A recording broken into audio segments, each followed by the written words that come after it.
Imagine waking up and realizing that half the personality traits you are most proud of, being the reliable one or the constant peacekeeper. Right, the relentless fixer. Exactly. Realizing those aren't actually your personality at all. They're just survival tactics you totally forgot to turn off. Oh, yeah.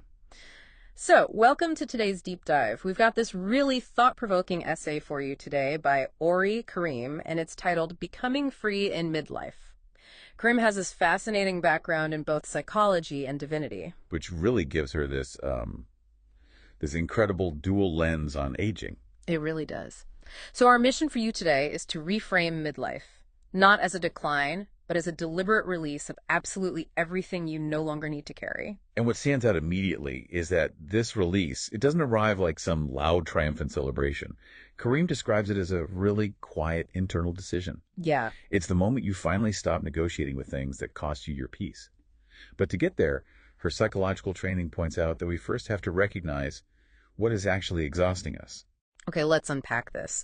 Because she argues that for most of our early adulthood, we are stuck in this relentless performance mode. Oh, absolutely. We are performing strength and stability, even when the reality underneath is just incredibly heavy. We constantly ask, what do they expect from me? Instead of, what is actually true for me? Right. I mean, think of those survival identities we adopt, like the chronic fixer. It's like wearing a heavy insulated winter coat in a literal blizzard of, say, a chaotic childhood or a high-stakes early career. That coat is life-saving. Yeah, you meet it. But eventually the storm passes and you're just sweating in the summer of your life. Which is where the psychological mechanism becomes so interesting. Taking off a coat you've worn for 20 years is terrifying. Yeah. Your nervous system has literally forgotten how to regulate its own temperature without it. Oh, wow, yeah. That makes so much sense. Your brain equates that heavy coat of expectations with safety. So taking it off feels dangerous. But when you do finally shed it, you uncover the foundation of this new stage, which is emotional freedom. Karim defines this as a shift from reflexively reacting to others to a state of calm awareness. I hear that, but I mean, practically speaking, shedding that coat and reallocating your energy away from a needy family member or a demanding boss, it's going to ruffle feathers. It always does. Right. If you stop being the designated peacekeeper and start putting up all these boundaries, isn't there a real risk of just isolating yourself? Like, you might be at peace, but you'll be entirely alone. That is the natural fear. And what's fascinating here is how Karim's background in divinity comes into play. She reframes the very concept of a boundary. Okay, how so? Well, boundaries aren't defensive walls designed to keep people out.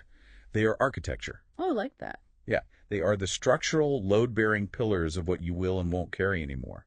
It's not about rejecting people. It's about moving from obligation-based living. The constant, I should do this trap. Exactly. Moving from that to alignment-based living. Okay, so if you're listening to this thinking, I can't just drop my obligations, I have a mortgage and kids who rely on me, what does an alignment-based Tuesday morning actually look like compared to an obligation-based one? Like, let's ground that concept. That's a great distinction, because Karim isn't telling you to abandon your dependence.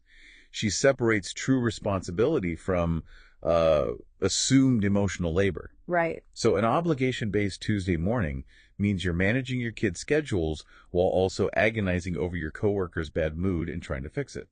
While an alignment-based Tuesday means you still pack the lunches, but you mentally leave your coworker's mood at their desk. Yes, you stop absorbing other people's emotional weather as your personal responsibility. But here's where it gets really interesting.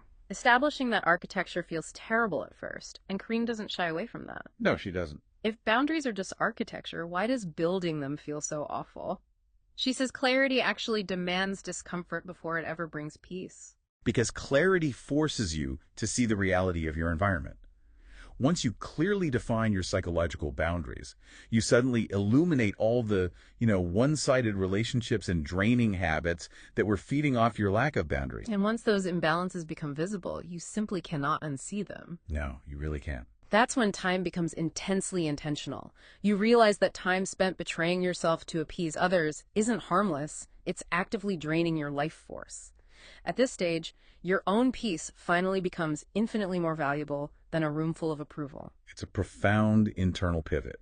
You stop asking for permission to be yourself, and you stop waiting for consensus before making a decision. So to bring it all together for you, midlife doesn't end you. It simply removes what was never really you in the first place. And that resulting freedom is not chaos. It is structured intentionality. You're building daily routines and deliberate choices that actively center your well-being. You are finally stepping out of the blizzard and leaving the coat behind. So, we want to leave you with this one final thought to ponder today. If you stripped away every single assigned survival role you currently play, what is the very first boundary your newly uncovered self would set tomorrow morning?